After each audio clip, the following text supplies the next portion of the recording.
The electrical system is one of the hardest parts of any van build, and today I'm going to show you how I've built this 660 amp hour Victron system from scratch. I'm going to show you how I built this electrical cupboard, how I placed all of my components in the electrical cupboard, how I went about all my different wiring, how I've wired up my Multiplus 2, my 240 volt power, secured my batteries down safely. I'll even explain what lugs we used and what wire gauges we used. So join me on this journey of van building and the scary bit of electrics as we put together our Victron electrical system. I'm Matt and this is Sky. Together with Ginny and Little Man, we are going to build the ultimate adventure van and travel the world. If you're new to the channel, why not subscribe and join us on this epic new adventure? This is A Buck Life.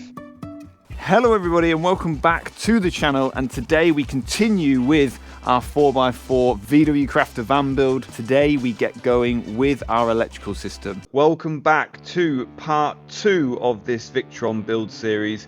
In part 1 we got our electrical cabinet built and all of our electrical components mounted to it. In this video, part 2, we are going to get all of those components wired up, and I'm going to go through and show you exactly what gauge of wires we used and what lugs and connectors we used. So strap in. This was a steep learning curve for us. This now really is wiring time. Aesthetically, I think it looks bang on, and layout wise it's pretty much as Chris recommended. There was a few alterations, but apart from that, I kind of feel like I need to start getting wires in there now just to see if I need to make any additional changes. Oh, sorry, the smart shunt's that. Yeah. So that down to this. Yeah. Right, okay. Quickly going to run through the tools that I used during this Victron build. I'll link all these tools in the description below, and I'll also put a materials list for all of the Victron components that we used, the wire, things like that, so it's all in there. So hopefully that will be helpful to you. Tools required: heavy duty wire cutters, light duty wire cutters, which are fine, but for the 35 and 70mm wires, you couldn't get through them without that. Bootlace crimpers. That is for the ferrules. Normal crimpers. Hydraulic crimping tool. This is for the lugs that you need for the bigger wire connections. All of these were just off Amazon and pretty much just budget friendly tools. Most of these tools I'm probably not going to use again, or at least not for a while. I went with ones with good reviews that people seemed to rate, but didn't break the bank. This had some good reviews. Little tip, I don't think I mentioned this in when I was using it, but these things, for some of the connectors, when you do it, sometimes you just need to size down on these pieces. So say if it's a 35 and it feels a bit loose, just size down and then it feels proper tight. Last minute order that I needed was some of these really small screwdrivers, and that was mainly because of the length of the handle to get into the Multiplus. I should have bought these earlier on in the build, but some decent wire strippers. These were decent ones actually, to be fair only 20 quid, but decent wire strippers, especially for the 12 volt stuff. They made that a lot easier. Electrical tools, so wire cutters, screwdrivers, pliers, things like that.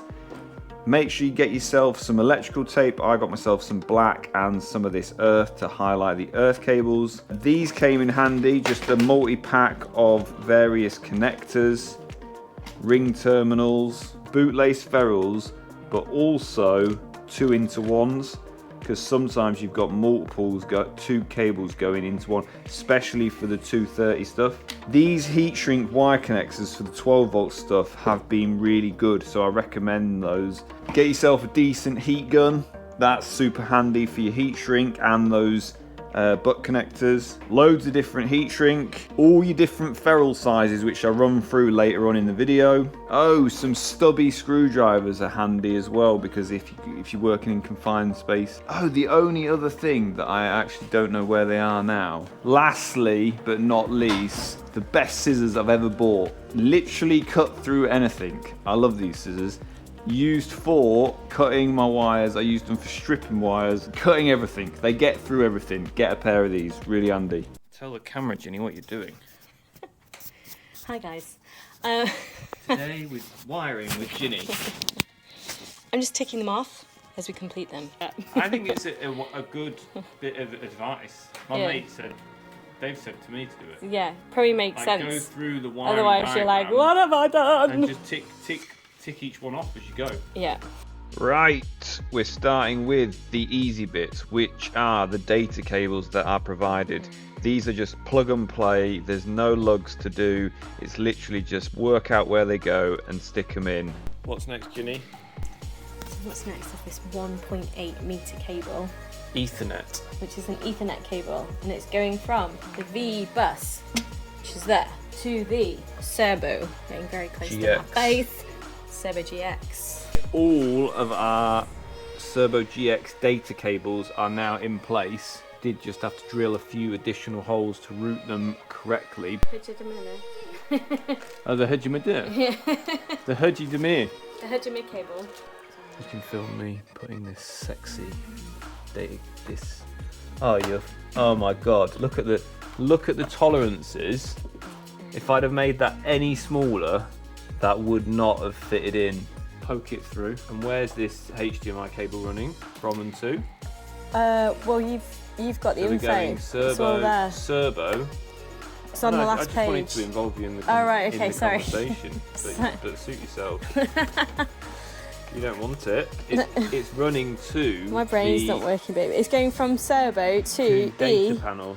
data panel, the fancy screen Right, that we have in now- the van. Yeah, USB cable. The USB cable, and that is going from. It's going from the Serbo to the control panel, the fancy screen. that we have Oh in the right, van. screen again. Yeah. Okay. The last of the data cables are the battery BMS cables, and these are going from the The VE bus. VE bus. The From the VE From bus. the VE bus VE bus. to batteries. Matt had a haircut. It's not. It needs gelling, obviously, but it's a mullet.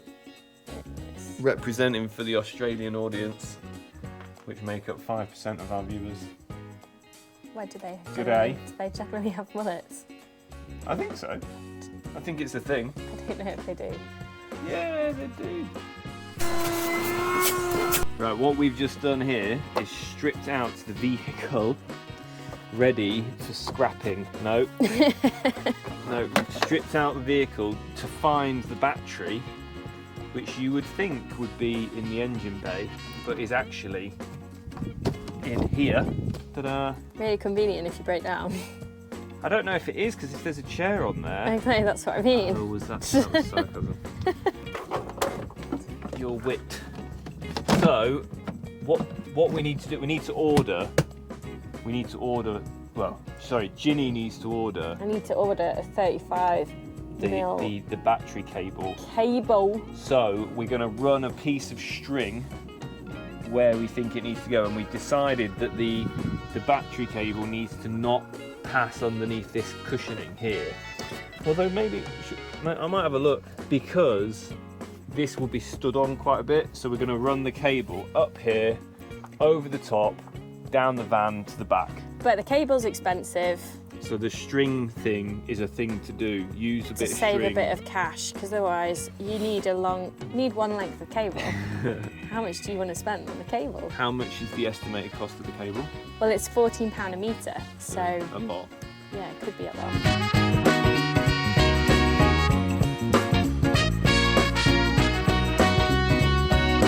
I've got my tea. Got a tea and a belly. And that's what she's bringing to the party. One of my mates told me yesterday, cheeky little column here is a hidden run through. So that's how we get the cable. So that's how we get the cable from top to bottom. And then from here, we can run it into the electrical cupboard through there. Yeah. So we just need to measure this piece of string when it's into the electrical cupboard. What am I doing? I'm tying these to these bits of string to this bit of string, and then I'm going to pull the string. I'm going to pull the string up through here. Oh, look at that! And the string. It's like magic. It is magic. That is like magic. I feel like a magician right now. There you go. And now you have got a series of awkward pull. Because it took me yesterday, I didn't film this, but it took me yesterday about 20 minutes to get one bit through. So if you take those two bits, okay, and then if you want to know how much... It's like the peep show. How much cable you need if you're doing a long wheelbase crafter, running it exactly the same way and having your batteries in the same place as we are, you need 10 meters 50. Yay. Well done. Teamwork. Teamwork makes the dream work. Teamwork does make the dream work. We are wiring up things today. Here's one we made earlier, and we're going to go through the process of what we've done. Ginny is the brains, and I am the hired help. So you're the brawn. So you're the muscle. The muscle. So we're starting with this one here, which is a 35mm cable. Yep. What was your advice about starting with the diagram? To start on the first page. Start on the... Matt was like, let's just do the thin ones first. So we're starting on the first page of our diagram, which is all of the battery stuff. Yes. And for this, let's go through what we've got. We've got this 35mm cable, black for negative. Yeah. We've got 10mm ring terminals that connect to the smart shunt. Or cable lugs. And the batteries. They're actually called cable lugs. Oh, they're cable lugs. Sorry. So the first thing we are doing is connecting both our negative batteries to this. However, we're not actually going to connect up our batteries because I need to take these out to lift it in. But it's just the first page. We are measuring the length of the cable, cutting it, and then we've got stripping it using a Stanley. And we've got this hydraulic crimper, which has done a great job of crimping. Using one of these on the end, and then crimping. And crimping. So and then heat shrinking. Using some of this. Need some heavy duty ones. They definitely won't get through the 70mm. Look at that. Bad boy. What just happened?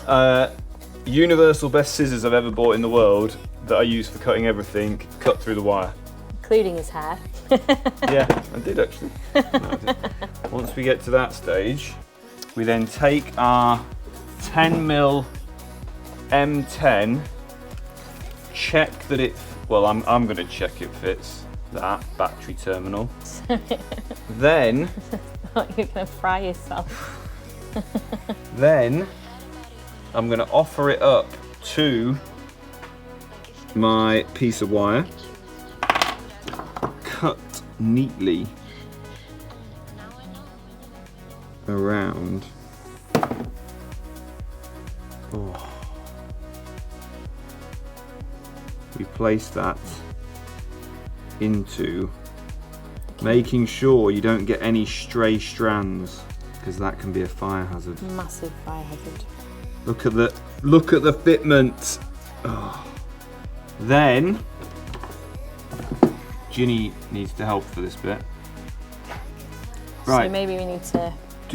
Do we need to consider how that crimp goes on there? Kind of like that. What are you going for? Well, just the orientation, you mean the like angle? the angle of it, yeah. Crimp like your life depends on it. Look at that. Oh, that is sexy, that. I'm right. Oh no. What? We've not put the heat shrink on. Fuck. I think we can squeeze it over, yeah. I'm going up to that little bend in the crimp. In the cable lug. In the cable lug, and then... Dreamy. Look at the professionalness. And that's it. Done. So that one goes on there. That one will connect to the battery. However, I'm just going to tuck it in there because I don't want it to touch anything.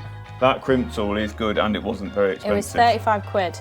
On Prime. From Amazon, yeah. I'll link it in. And it does all your, I think, 16mm to 70mm wires. Boom. Future Matt here. and I'm going to run through all of the cable sizes and lugs that we use, because this was something that just took us ages to work out, so hopefully this will be useful for somebody.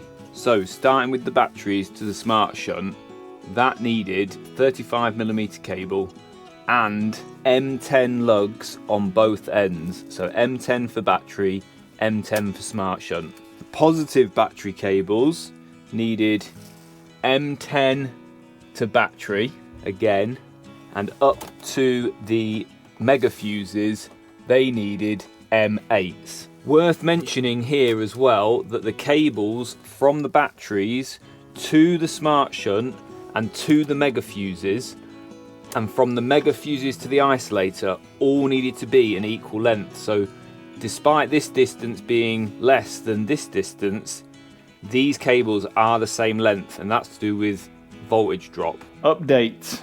We have run the cables that we could run today. We need to obviously order some more bits, which is the kind of story of a van build.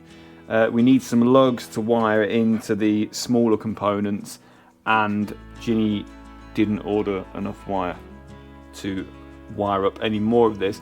But we've wired into the fuse box, to the 12 volt fuse box. We've done the negatives for the battery, and we've done a few of the other larger gauge. Right, job for today after work is in this cable here.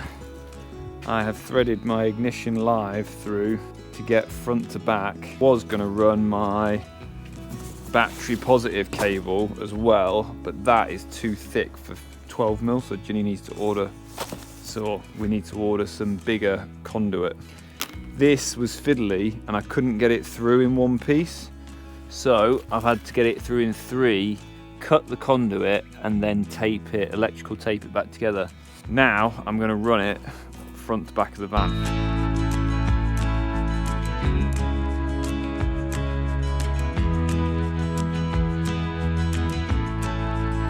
Have started on these 16mm cable, so I've run that Orion which goes to the battery at the front.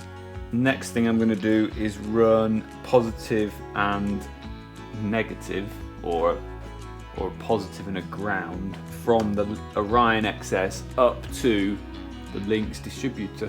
So both positive and negatives going from the Orion to the Lynx required a 16mm cable, and at the Orion end we used bootlace ferrules here.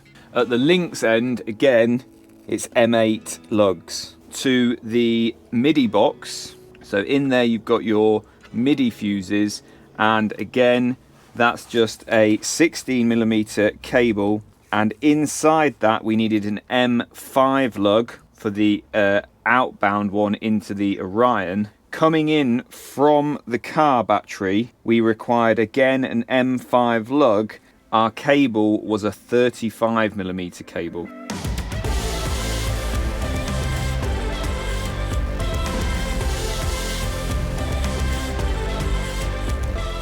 Right, they are in. I've put these in a little bit of conduit because these holes I've cut are a bit jagged and I couldn't really find something to cover them.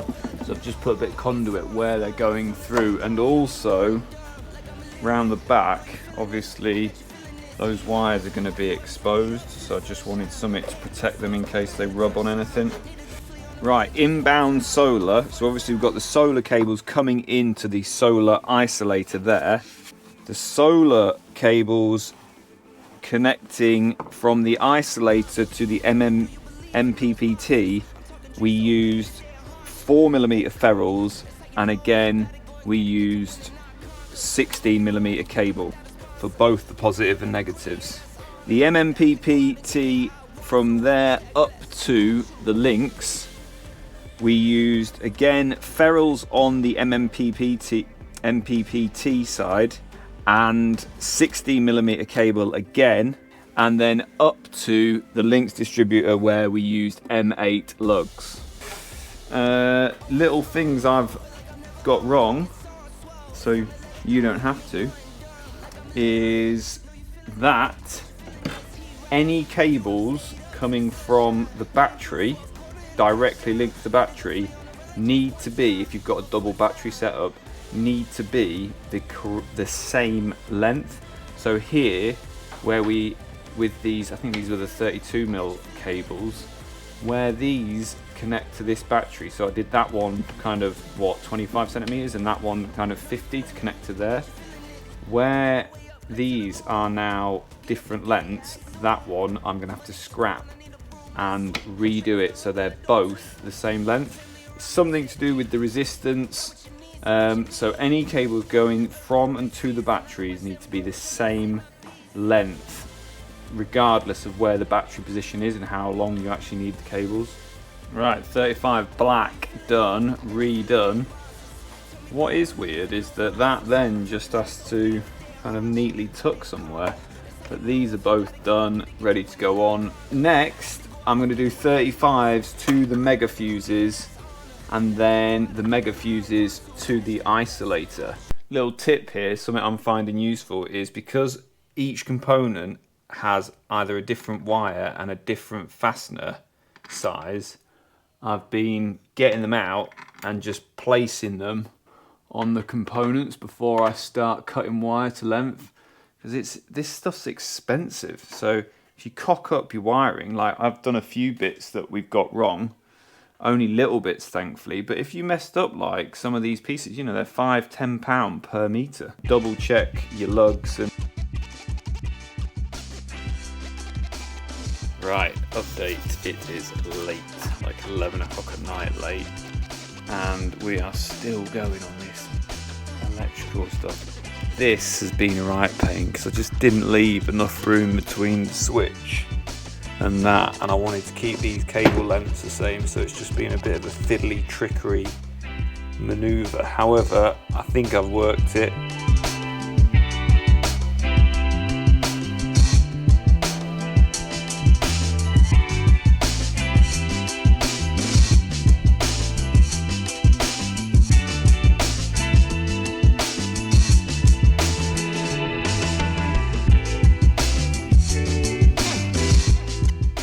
Both of the 70mm cables, positive and negative, to the inverter plumbed in.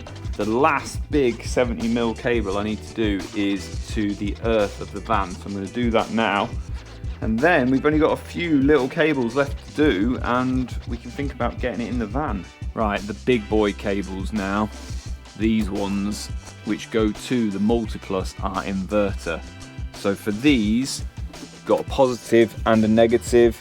We used 70mm cable for both positive and negative, and again it's an M8 onto the lynx, and then over on it is again an M8 lug. The other large cable we use 70mm for is the earth cable connected to the van chassis, and for that one we used an M8 lug, 70mm cable, M8 lug on the lynx, and then I used an M8 lug to bolt it into the van chassis, stainless steel bolts. We also did an earth cable again on the Multiplus to the van chassis, and for that we used 70mm cable with an M8 lug on this side, and then an M8 lug on the van chassis. So the last few things we've got to do is connect up the Orion XS. We were just missing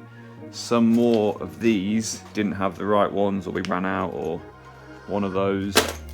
And also connect up the mppt, both going up to the lynx. Few little bits to connect up with the solar system there, with the fuse incoming solar wires to the mppt. Then I need to wire up the fuse to the battery in the van, run the cable in the van, and hopefully by the end of today we may have the cabinet in and wired up.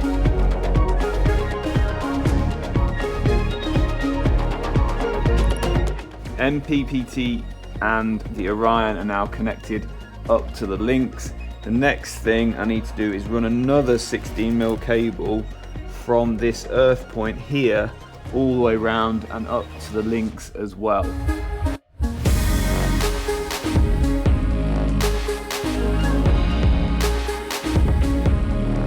last of the main cables to do are the solar cables from that circuit breaker to the mppt there, and then they shoot out the back and go up to the solar panels. I'm just putting these ferrules onto the solar cable wire.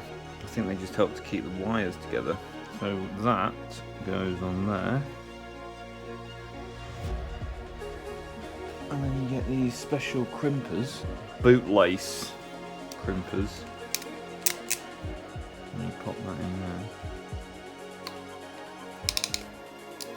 And that's it.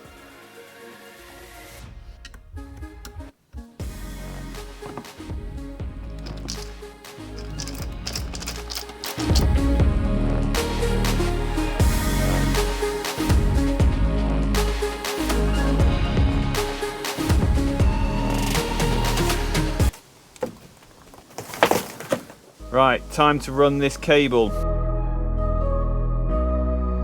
Oh, fuck's sake. The conduit is too thick for that hole. I told Jenny to order the 15mm, not the 20. This electrical is the most stressful bit of this van build. I've just spoke to my wiring guru and obviously I've cocked up. So in here, didn't even realise this, we need some mega fuses to go across here, which I've now ordered. And I had my Orion and mppt going to the same rail, so I need to move. My Orion's going to stay there, and I'm going to move my mppt, that's the earth for it anyway, to that rail so it has a separate fuse. But the learning curve on this is phenomenal for a system of this level. This just sounds stupid when I say it now, but I didn't even know that the mega fuses needed fuses. Like, obviously I thought that was the fuse, it's just a fuse holder.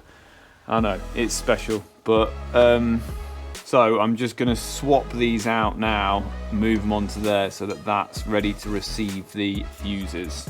Oh, and I can't route the cable through the van because it's too big for the little hole that I'd planned to route through. So I've ordered a step drill and some rubber grommets, and tomorrow I'm just going to drill some holes through some of the metal work and pull the cables through that way. There's literally no other way of getting that gauge of cable from the front to the back. Another little job I need to do whilst I've run out of wiring things, because I need to order more things, is battery slots. I bought these nice matchy Victron blue battery straps off Amazon. I'll link all the stuff I use down in the description if it helps anybody out. I'm going to route some grooves in the base. I'm going to have 2 over the back, and then I'm going to have 1 going over that way.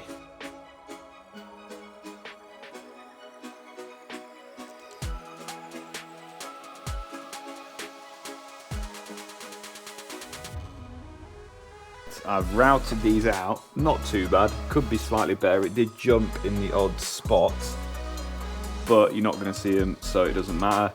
I'm going to stick these straps in and then have a go at strapping them down and see how they feel. Right, straps in. Let's get the batteries in.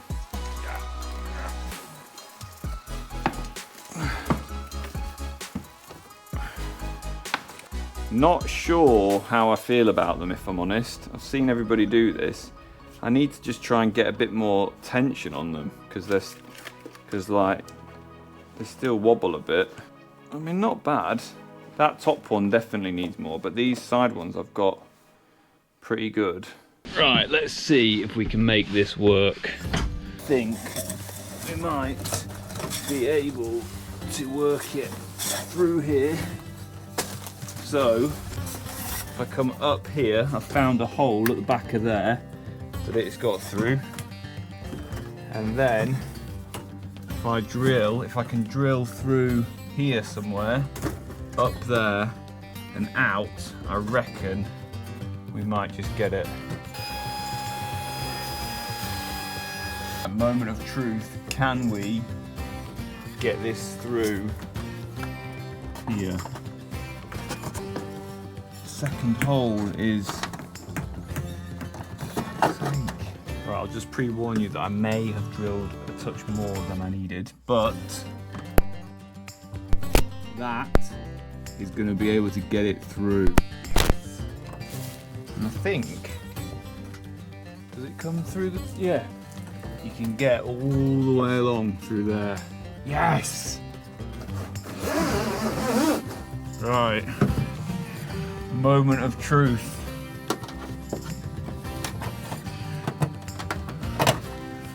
Yes! Before I thread it through, I need to prime it. Right, a little bit of Sikaflex. Secret Primer 207. The saga with the routing of this cable continues. Like I'm wanking this off.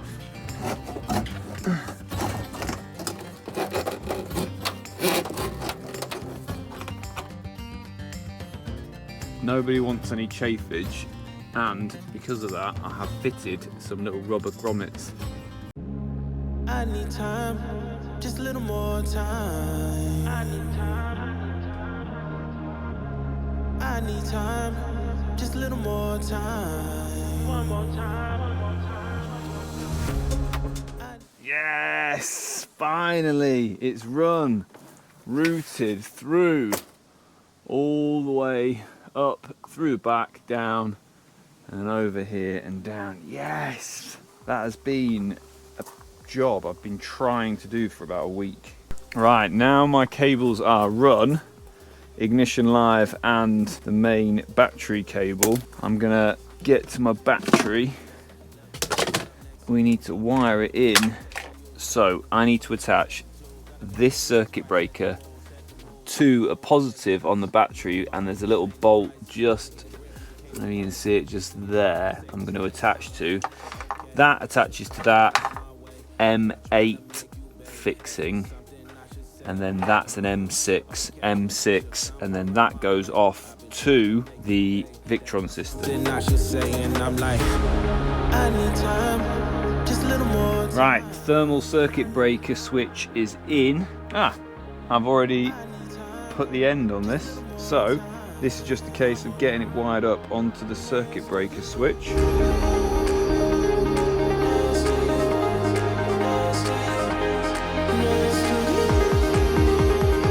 Yes, in.